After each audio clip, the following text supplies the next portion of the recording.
Hello friends, आपल्या सर्वांची आवडती मालिका तू ही रे माझा मितवा या मालिकेच्या आजच्या शुक्रवार 15 मेच्या एपिसोडमध्ये एकानंतर एक जबरदस्त ट्विस्ट आले आहेत. फ्रेंड्स, आजचा एपिसोड खूप भारी होता आणि शेवटी वल्लरीने आपला डाव खेळलाच. तिने रमाकांतला घरातून बाहेर काढण्यासाठी चक्क राजेशची मदत घेतली आहे आणि आता वल्लरी आणि राजेश मिळून रमाकांतला घराबाहेर काढणार आहेत आणि रमाकांतवर चक्क 35 लाख रुपयांची चोरी केल्याचा आरोप लावलाय. खरं सांगायचं तर हे पैसे राजेशने कंपनीतून चोरले होते, पण वेळेवर अर्णवला ही गोष्ट समजली आणि स्वतःचा जीव वाचवण्यासाठी राजेश आणि वल्लरीने एकत्र येऊन हे पैसे रमाकांतच्या पोटळीमध्ये ठेवून दिले आणि मग रमाकांतवर घाणेरडा आरोप लावला की रमाकांतने 35 लाख रुपयांची चोरी केली आहे. त्यामुळे रमाकांतला जबर धक्का बसलाय. मग आता अर्णव काय करणार? ईश्वरी रमाकांतला वाचू शकेल का? निर्दोष सिद्ध करू शकेल का? हे जाणून घेण्यासाठी हा व्हिडिओ शेवटपर्यंत नक्की पहा. फ्रेंड्स, आजच्या एपिसोडच्या सुरुवातीलाच ईश्वरी तिच्या माहेरी असते आणि ईश्वरीची आई सुप्रिया तिला मस्त थंडगार श्रीखंड वाढते. ईश्वरीला खूप आनंद होतो आणि ईश्वरी म्हणते, आई, तुझ्या हातचं श्रीखंड खाण्यासाठी ना मी तरसले होते, तरसले. सुप्रिया म्हणते, हो ना, मग आता पोटभर जेवून घे. आणि मग शुब्बू, नम्रता, ईश्वरी मस्त ताव मारत असतात. तेवढ्यात ईश्वरीला शुब्बूच्या हातावर, डाव्या हातावर जखम झालेली दिसते. ईश्वरी ते पाहते तर शुब्बू लगेच ही जखम लपवतो. ईश्वरी विचारते, शुब्बू काय झालंय? तुझ्या हातावर जखम झाली आहे. तर शुब्बू म्हणतो, जखम? नाही नाही, जखम कसली? आणि तेवढ्यात नम्रता ही ईश्वरीकडे चमचा मागते, पण ईश्वरीच्या हातातून हा चमचा खाली पडतो आणि शुब्बू म्हणतो, थांब, मी घेतो. शुब्बू चमचा घ्यायला खाली वागतो तेव्हा त्याची हाताची बाही मागे जाते आणि ईश्वरीला दिसतं की शुब्बूच्या हाताला जखम झाली आहे, पण तो खोटं बोलतोय. ईश्वरी शुब्बूकडे एकदम अशा संशयी नजरेने पाहते. शुब्बूला सुद्धा हे समजतं आणि तेवढ्या शुब्बूचा एक कॉल येतो. शुब्बू फोनवर बोलायला निघून जातो. त्यामुळे ईश्वरी आणि नम्रताला त्याच्यावर संशय येतो की नक्कीच काहीतरी गडबड आहे. दुसरीकडे अर्णव त्याचं काम करत त्याच्या रूममध्ये बसलेला असतो आणि रमाकांत हॉलमध्ये येतो. रमाकांतला चहाची तल्लप लागलेली असते. रमाकांत ईश्वरी आणि सगळ्यांना आवाज देतो, पण घरात कुणीच नसतं, त्यामुळे कुणी येत नाही आणि हा आवाज अर्णवसुद्धा ऐकतो. अर्णव त्याच्या रूममध्येच काम करत असतो, शिर्केशी बोलत असतो आणि रमाकांतला वाटतं घरात कुणीच नाही आहे, मी स्वतःच किचनमध्ये जातो आणि चहा बनवून घेतो.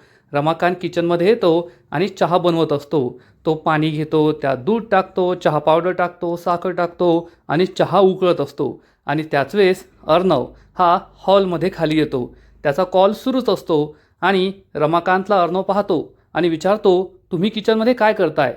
तर रमाकांत सांगतो, मला चहा प्यायचा होता, मी सगळ्यांना आवाज दिला पण कुणीच नव्हतं, म्हणून मी चहा बनवतोय. अर्णव काहीच बोलत नाही आणि जाऊ लागतो. रमाकांत विचारतो, तुला चहा हवाय का? तर अर्णव सांगतो, नाही, मला नकोय. आणि अर्णव हा हॉलमध्ये जाऊन पुन्हा एकदा फोनवर बोलत असतो आणि अर्णव हा शिर्केवर जोरात ओरडतो, शिर्के, हे काय चालू आहे सगळं? आणि त्याचा आवाज ऐकून रमाकांत दचकतो आणि त्याच वेळेस तो चहा गाळत असतो. दचकल्यामुळे हे चहाचं पातेलं त्याच्या पायावर पडतं. गरमागरम उकळता चहा रमाकांतच्या पायावर सांडतो आणि रमाकांत वेदनेने कळवळू लागतो, आई गं, आई गं, आई गं. आणि हे अर्णव ऐकतो. अर्णव धावत पळत किचनमध्ये येतो आणि विचारतो, काय झालं? त्याला दिसतं की त्याच्या पायावर चक्क चहा सांडला आहे. अर्णव अनिताताईला हाक मारतो, पण अनिताताई अनेक महिन्यांपासून गायब आहे हे कदाचित अर्णवला माहीत नाही आहे. अनिताताई काही येत नाही आणि अर्णव मग स्वतःच रमाकांतला म्हणतो, चला इकडे, किती लागले ते. अर्णव रमाकांतला तेथून घेऊन जातो आणि इकडे ईश्वरी कसला तरी विचार करत असते. तेवढ्याच सुप्रिया तेथे येते आणि म्हणते, ईशू, पोटभर जेवलीस ना? ईश्वरी हो म्हणते आणि मग सुप्रिया ईश्वरीसमोर पुन्हा एकदा आकाश आणि नम्रताच्या लग्नाचा विषय काढते की तुमच्या घरामध्ये तू हा लग्नाचा विषय काढ. त्यांच्या साखरपुड्याला सुद्धा किती दिवस झाले आहेत? ईश्वरी म्हणते, आई सॉरी, पण सध्या मी विषय नाही काढू शकत, कारण घरातील वातावरण सध्या विचित्र आहे. सुप्रिया विचारते, आता काय झालं? तर ईश्वरी तिला सांगते, आई, तुला धक्का बसेल, पण तू शांतपणे ऐकून घे. अर्णव सरांचे बाबा रमाकांत राजे शिर्के घरी परत आले आहेत. हे ऐकून सुप्रियाला जबर धक्काच बसतो. सुप्रिया विचारते, ईशू, हे काय बोलतेस तू? रमाकांत राजे शिर्के घरी परत आले आहेत? ईश्वरी सांगते, हो आई, खरं तर मीच त्यांना घरी परत आणलंय.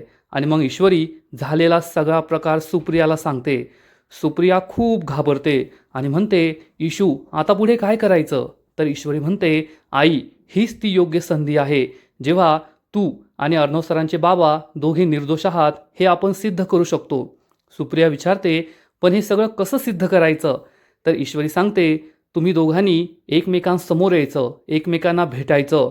हे ऐकून सुप्रिया खूप घाबरते. सुप्रिया म्हणते, "ईश्वरी, हे काय बोलतेस तू? हे सगळं मला खूप अवघड जाईल. त्यांना मी कसं भेटणार?"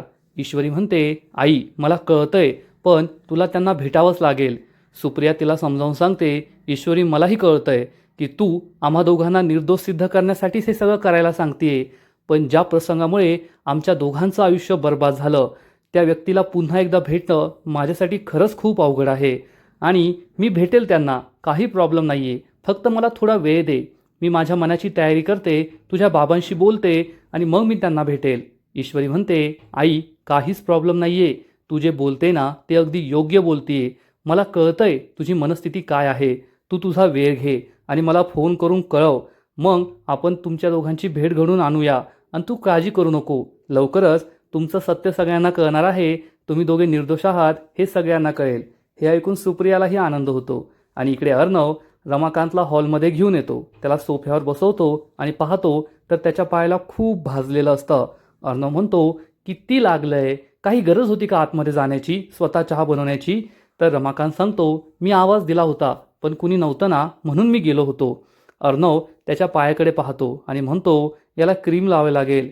आता फर्स्ट एड बॉक्स कुठे?" अर्णवला काही माहीत नसतं आणि अर्णव ईश्वरीला कॉल लावतो.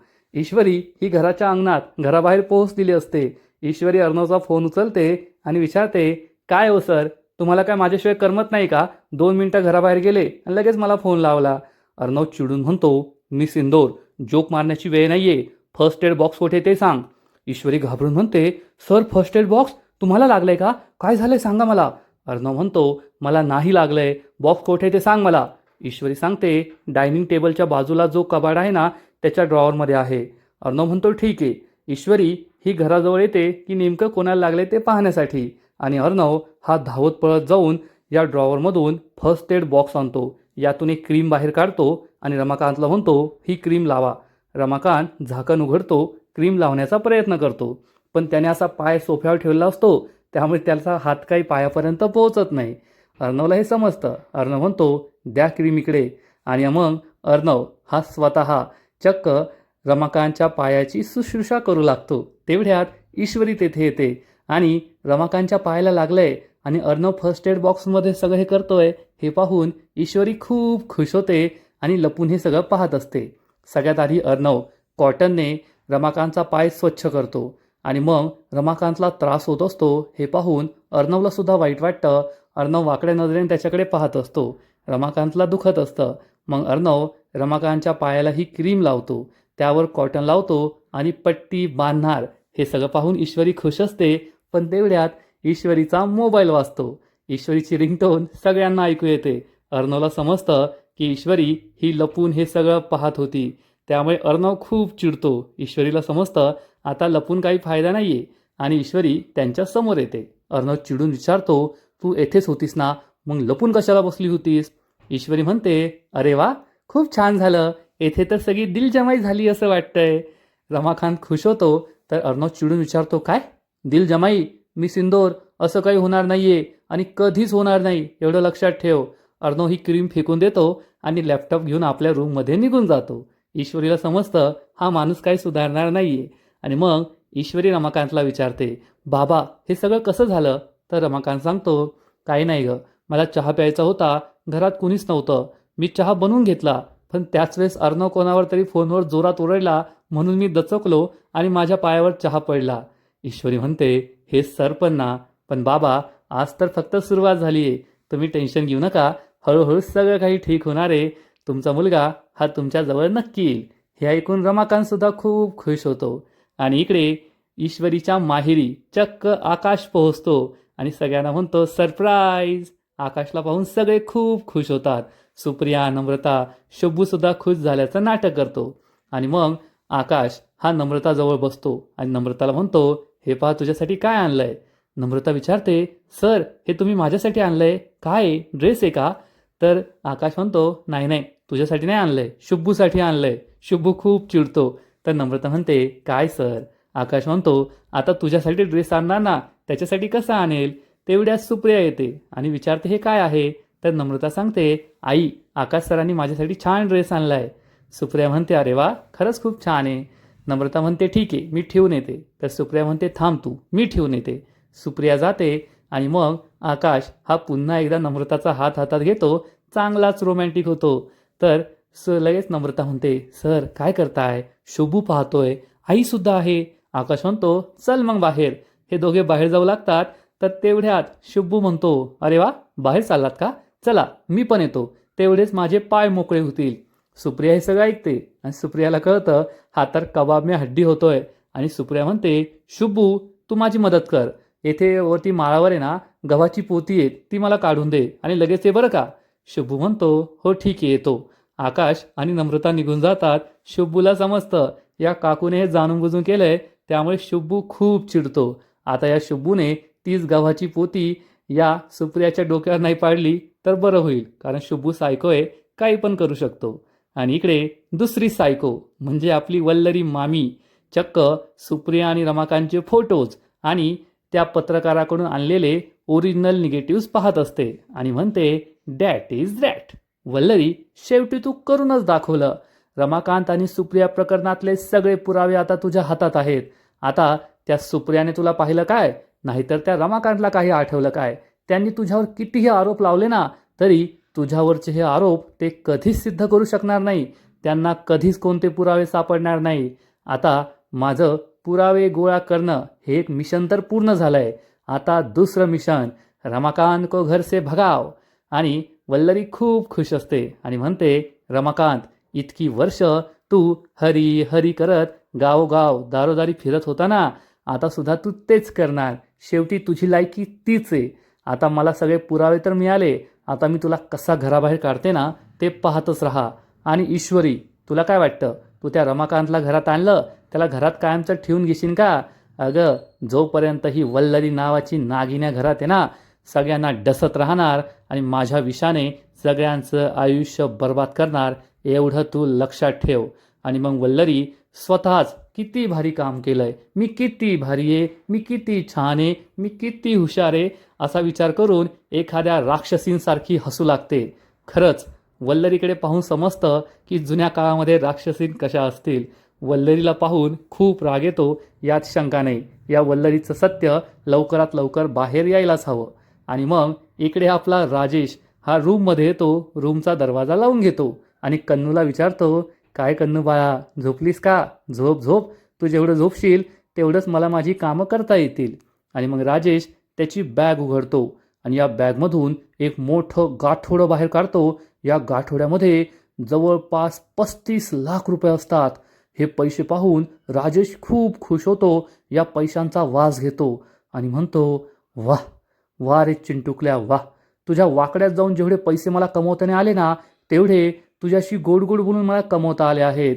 तुझ्याशी गोड बोलून मी कंपनीत नोकरी मिळवली, मग प्रोजेक्ट मिळवला, त्या प्रोजेक्टचा हेड बनलो आणि आता त्याच प्रोजेक्टमध्ये घोटाळा करून चक्क 35 लाख रुपये ढापले आहेत मी. हे 35 लाख म्हणजे माझी खूप दिवसांची सोय झाली असा विचार करून राजेश खूप खुश होतो. आणि मग राजेशचा एक पात्री प्रयोग सुरू होतो. जसा आपल्या शुब्बूचा एक पात्री प्रयोग आहे ना, की तोच शुब्बू तोच नम्रता, तसाच आपला राजेशचा सुद्धा एक पात्री प्रयोग आहे. तोच राजेश तोच राकेश. राकेश राजेशला म्हणतो, काय यार राजेश, एवढे पैसे कमवले तू 35 लाख, आता मला पार्टी तर पाहिजे ना. तर राजेश म्हणतो, अरे यार तू आपला दोस्त आहे, तुला तर पार्टी देणारच ना. आणि हा राजेश स्वतःशीच हसू लागतो. खरंच या मालिकेत 3 सायको आहेत. आणि मग राजेश मस्तपैकी आपल्या बॅगमधून ती छोटीशी दारूची बाटली काढतो, बेडवर बसतो, लॅपटॉप सुरू करतो आणि या लॅपटॉपवर जी त्याची आता नवीन पर्सनल असिस्टंट आहे ना सारा, तिचे फोटो पाहत बसतो. दारूचा एक मस्त घूट पितो आणि म्हणतो, सारा सारा वेळ लावले तू मला सारा, जोपर्यंत तू माझ्या बेडरूममध्ये येत नाही ना तोपर्यंत तुला लॅपटॉपवरच पाहावं लागणार आहे. आणि राजेश मस्त दारू पित असतो, साराचं सौंदर्य पाहत असतो. आणि तेवढ्यात अंजली तेथे येते. दरवाजा उघडून आतमध्ये येते आणि विचारते, अहो आलात का तुम्ही? आणि अंजली तर आली आहे. त्यामुळे राजेशची चांगलीच तंतरते. राजेश खूप घाबरतो. ही दारूची बाटली गुपचूप आपल्या खिशात ठेवून देतो. लॅपटॉपसुद्धा बंद करतो आणि म्हणतो, हो हो अंजली मॅडम, मी आत्ताच आलो आहे. तर अंजली विचारते, अहो तुम्ही इतक्या लवकर आला, मला वाटलं तुम्हाला उशीर होईल. तर राजेश सांगतो, हो आज काम लवकर संपलं ना, म्हणून लवकर घरी आलो आहे. तर अंजली म्हणते, येथे काहीतरी वास येतोय ना? राजेश चांगलाच घाबरतो. राजेशला समजतं हिला दारूचा वास आलाय. राजेश हा लगेच फोनवर बोलण्याचं नाटक करतो. अंजली म्हणते, दारूचा वास येतोय. राजेश म्हणतो, हॅलो हॅलो, आवाज येत नाहीये, थांबा मी येतो बाहेर, हॅलो हॅलो. आणि राजेश हा फोनवर बोलण्याचं नाटक करून बाहेर निघून जातो. बावळट अंजली विचार करते, दारूचा वास येतोय, पण हे तर दारू पित नाही, मग दारूचा वास कसा येतोय? हाच प्रश्न अंजलीला पडतो. आणि इकडे अर्णव त्याच्या रूममध्ये असतो. शिर्केवर खूप चिडलेला असतो. आणि तेवढ्यात राजेश फोनवर बोलण्याचं नाटक करत करत अर्णवच्या रूमजवळ येतो. त्याला अर्णवच्या आरडाओरडा करण्याचा आवाज येतो आणि तो दरवाजाला कान लावून ऐकू लागतो. अर्णव चिडून म्हणतो, शिर्के, दिस इज नॉट ॲक्सेप्टेबल. हे मी स्वीकार करणार नाहीये. आपल्या नवीन प्रोजेक्टमध्ये 35 लाख रुपयांचा घोटाळा झालाय. राजेशच्या पायाखालची जमीनच सरकते. अर्णव चिडून म्हणतो, आता बस झालं. उद्या सकाळी 9 वाजता या प्रोजेक्टवर काम करणाऱ्या सगळ्यांना माझ्यासमोर उभं करायचं आणि हे 35 लाख कोठे गेले ते मी शोधून काढणारच. राजेश म्हणतो, अरे देवा, 35 लाखांचा घोटाळा तर मीच केला आहे आणि मला असं वाटलं होतं की मी सगळं सफाईदारपणे काम केलं आहे, कोणाला काहीच कळणार नाही. पण एवढी खबरदारी घेऊनसुद्धा या अर्णवला सगळं कळलंच. अर्णव चिडून म्हणतो, शिर्के, हे पुन्हा एकदा होतंय. एवढे मोठं नुकसान मी सहन नाही करणार. आज 35 लाखांचा घोटाळा झालाय, उद्या आणखीन मोठा घोटाळा होईल. हे सगळं काय चाललंय? मी हे सगळं शोधूनच काढणार आहे. राजेश हे सगळं ऐकतो. अर्णव खूप चिडतो आणि विचार करतो, 35 लाख रुपयांचा घोटाळा, तोही नवीन प्रोजेक्टमध्ये, हे मला शोधून काढावंच लागेल. आणि जोपर्यंत मी हे शोधून काढत नाही तोपर्यंत मी स्वस्थ बसणार नाही. आणि ज्याने कुणीही केलं असेल ना, त्याला मी सोडणार नाही, असा विचार अर्णव करत असतो. आणि इकडे राजेशचा सुद्धा विचार सुरू असतो, अरे देवा, आता एका रात्रीत मी या 35 लाख रुपयांची विल्हेवाट कशी लावू? हे करणं काही शक्य नाही आहे. आता मला या 35 लाखांवर पाणी सोडावंच लागेल. नाहीतर ह्या अर्णवने मला पकडलं ना, तर माझं सगळंच प्लॅन फेल होईल. आता हे 35 लाख देऊन मला माझा जीव वाचवावा लागेल. पण काय करू, कसं करू? हे 35 लाख रुपयातून माझा जीव कसा वाचू? हाच विचार राजेश करत असतो. आणि त्याच वेळेस राजेशला एक आयडिया सुचते. आणि राजेशला जी आयडिया सुचली ना, त्यामुळे पुढील एपिसोडमध्ये खूप मोठा घोटाळा होणार आहे, खूप मोठं संकट उभं राहणार आहे. आणि इकडे ईश्वरी ही डायनिंग टेबलजवळ असते. तेवढ्यात आकाश घरी येतो. ईश्वरी विचारते, भाऊजी कुठे गेला होतात? एवढ्या रात्री तुम्ही घरी परत आलाय? तर आकाश सांगतो, नम्रताला भेटायला गेलो होतो. दोघांनी मस्त क्वालिटी टाईम एकमेकांबरोबर स्पेंड केला. हे ऐकून ईश्वरी खुश होते आणि ती आकाशला विचारते, आकाश भाऊजी, तुमच्यावर हल्ला झाला हे मला नम्रताने सांगितलंय. तुम्ही सांगा बरं, हे सगळं काय होतंय? आकाश म्हणतो, वहिनी साहेब, मला हे घरात कोणाला सांगायचं नाहीये, नाहीतर घरातील सगळे खूप टेन्शनमध्ये येतील. मी ते सगळं विसरून गेलोय. ईश्वरी चिडून म्हणते, विसरून गेलाय म्हणजे? तुम्ही काय बोलताय? तुमचं तुम्हाला तरी कळतंय का? तुमच्यावर जीव घेणा हल्ला झालाय, तो सुद्धा एकदा नाही तर 2दा. आणि तुम्ही हे विसरून जायचं. जोपर्यंत तो माणूस कोण होता, गुन्हेगार कोण होता, हे आपल्याला कळत नाही ना, तोपर्यंत हे बिलकुल विसरायचं नाहीये. हे लक्षात ठेवायचंय. त्या माणसाला शोधून काढायचंय, नाहीतर मी तुमच्या दादाला सांगेल. तर आकाश म्हणतो, वहिनी साहेब, माझ्यावर चिडू नका ना. ठीक आहे, मी तुम्हाला सगळं सांगतो. आणि मग आकाश झालेला सगळा प्रकार ईश्वरीला सांगतो की जेव्हा त्याने नम्रताला रिक्षा स्टँडवर सोडलं तेव्हा एका व्यक्तीने त्याच्यावर जोरदार हल्ला केला. पण तेवढ्यात आकाश वाचला. आणि मग त्याच्या आधी जेव्हा आकाश, ज्या दिवशी घरामध्ये मोठा इव्हेंट होता ईश्वरी फॅब्रिकच्या लॉनचा, तो नम्रता आणि सुप्रियाला घ्यायला गेला होता, तेव्हासुद्धा एका व्यक्तीने त्याच्यावर हल्ला केला होता आणि त्याला आकाशने पकडलं होतं, पण तो पळून गेला. हे सगळं ऐकून ईश्वरीला मोठा धक्काच बसतो. ईश्वरी म्हणते, आकाश सर, हे सगळं कोण करतंय? अचानक तुमचा कोणता दुश्मन जन्माला आलाय तेच मला कळत नाहीये. आकाश म्हणतो, वहिनी साहेब, मला सुद्धा कळत नाहीये, नाहीतर आजपर्यंत असं कधीच झालं नाही. हा माणूस आहे ना, माझ्यावर पाळत ठेवतोय असं मला नेहमी वाटतंय की कुणाचं तरी माझ्यावर लक्ष आहे. मी कोठे जातोय, काय करतोय, मी नम्रताबरोबर कधी आहे, आणि जेव्हा कधी मी नम्रताबरोबर असतो ना तेव्हाच हे सगळं होतंय. ईश्वरीला शंका येऊ लागते आणि मग आकाश ईश्वरीला म्हणतो, वहिनी साहेब फक्त हे दादाला आणि घरात कोणाला सांगू नका, नाहीतर सगळे खूप पॅनिक होतील. आधीच दादाला रमाकांत काकामुळे खूप टेन्शन आहे, मला त्याला आणखीन टेन्शन द्यायचं नाही आहे. ईश्वरी म्हणते, ठीक आहे आकाश सर, मी कोणाला काही सांगत नाही, पण तुम्ही स्वतःची काळजी घ्यायची आहे आणि पुन्हा काही असं झालं तर मला नक्की सांगायचं आहे. आकाश म्हणतो, ठीक आहे. आकाश तेथून निघून जातो आणि ईश्वरी या सगळ्या प्रकरणाचा विचार करत असते. हे सगळं कुणी घडून आणलं असेल, हे सगळं का घडलं असेल, कुणी केलं असेल, हाच प्रश्न ईश्वरीला पडलेला असतो. आणि त्याच वेळेस ईश्वरीला आठवतं की आज तिने शुब्बूच्या हाताला सुद्धा जखम पाहिली होती, म्हणजे हे सगळं शुब्बूने तर केलं नाही ना, असा प्रश्न ईश्वरीच्या मनात येतो. पण शुब्बूवर संशय घेण्यासारखं काहीच नसतं. त्यामुळे ईश्वरी म्हणते, नाही ईश्वरी, तू उगाचच जास्त विचार करतीये. शुब्बू का असं करेल? शुब्बूचा आकाश सरांवर कसला राग असेल, काय दुश्मनी असणार आहे? शुब्बूने हे केलं नसेल, नक्कीच यामागे वेगळं काहीतरी आहे, असा विचार ईश्वरी करत असते. आणि आजचा एपिसोड येथेच संपतो. फ्रेंड्स, तू ही रे माझा मितवा या मालिकेचा आजचा एपिसोड खरंच खूप भारी होता, खूप इंटरेस्टिंग होता. एकीकडे अर्णव आणि रमाकांत हे दोघे एकमेकांजवळ येत होते. रमाकांतच्या पायाला लागलं हे पाहून अर्णवला वाईट वाटलं आणि अर्णवने फक्त माणुसकीच्या नात्याने ते केलं नाही. शेवटी हा माणूस माझा बाप आहे, त्याने मला जन्म दिला आहे, ही गोष्ट अर्णवच्या मनात कुठेतरी आहे आणि त्याच भावनेतून अर्णवने हे सगळं केलं. आणि हे दोघे जेव्हा एकत्र होते ना, तेव्हा त्यांना पाहायला खूप भारी वाटलं, यात शंका नाही. पण आता रमाकांतवर मोठं संकट येणार आहे, कारण पाप केलंय त्या राजेशने, 35 लाख रुपयांचा घोटाळा त्याने केला आहे आणि आता हा सगळा आरोप तो चक्क रमाकांतवर लावणार आहे.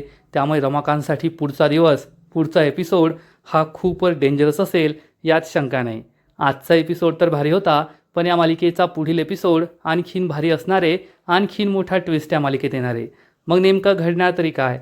तर फ्रेंड्स, तू ही रे माझा मितवा या मालिकेच्या पुढील एपिसोडमध्ये आपण पाहू की रमाकांत आणि ईश्वरी हे दोघे मिळून एक प्लॅन बनवतील. रमाकांत ईश्वरीला सांगेल की चिंटूला लहानपणापासून पोळीचा लाडू खूप आवडतो. ईश्वरी म्हणेल, बाबा मी लाडू बनवणार नाहीये आणि त्यांना नेऊन पण देणार नाहीये, हा लाडू तुम्हीच बनवायचा आणि तुम्हीच त्यांना नेऊन द्यायचा.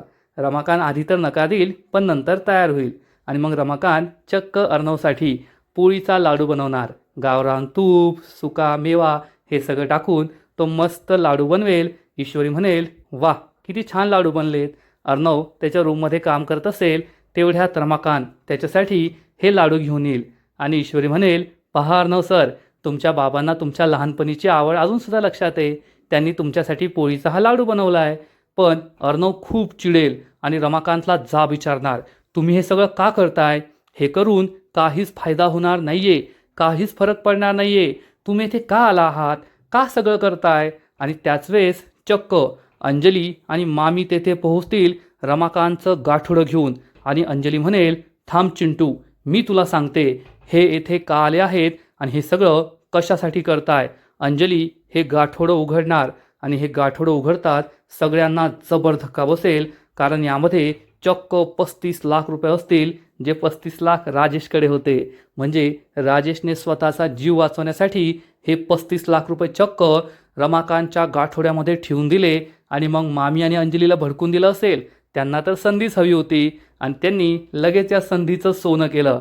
अंजली म्हणेल, हा माणूस येथे पैशांची चोरी करण्यासाठी आला आहे आणि मला तर वाटतं यामध्ये ईश्वरीचा सुद्धा हात असेल, ईश्वरीसुद्धा या पैशांमध्ये अर्धी हिस्सेदार असेल. हे ऐकून अर्णव, रमाकांत, ईश्वरीला जबर धक्का बसणार.